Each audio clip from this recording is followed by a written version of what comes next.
Hi hello and welcome to our new channel the bio brain. ఏంటి కొత్త channel? దీనివల్ల మాకు యూజ్ ఏంటి అనుకుంటున్నారా? ఆ పాయింట్కే వస్తున్నా. నేను ఒక బిజినెస్ డెవలపర్ని. నీకు గనుక ఒక బిజినెస్ ఉంటే నీ బిజినెస్లో ఎలాంటి ఇష్యూస్ ఉన్నా వాటికి ఎలాంటి స్ట్రాటజీస్ యూజ్ చేసి ఇంప్రూవ్ చేయొచ్చు, బిజినెస్ని డెవలప్ చేయొచ్చు అనేది నేను చెప్తా. కాకపోతే కొంతమందికి కాంటెంట్ క్రియేషన్ మీద ఉన్న ఫుల్ ఫోకస్ మానిటైజేషన్ పాలసీస్ మీద అంత ఐడియా ఉండదు. అది వాళ్ళ తప్పు కాదు. నేను అలాంటి వాళ్ళ కోసం హెల్ప్ చేయగలను.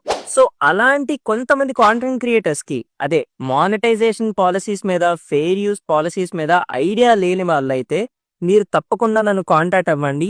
మీ ఛానల్లో ఎలాంటి కాంటెంట్ క్రియేట్ చేసినా కూడా మీ ఛానల్కి స్ట్రైక్స్ కానీ ఎలాంటి మానిటైజేషన్ ఇష్యూస్ కానీ లేకుండా నేను చూసుకుంటా. అదే కాదు, మన ఇన్స్టాగ్రామ్ ఛానల్లో ఇంకా బిజినెస్ కేస్ స్టడీస్ గురించి కూడా డిగ్గా డిస్కస్ చేస్తాం. మరి అవన్నీ మీకు తెలియాలి, మీరు ఆ వీడియోస్ చూడాలి అంటే ఇప్పుడే ది బయో బ్రెయిన్ ఛానల్ని ఫాలో అవ్వడం స్టార్ట్ చేయండి.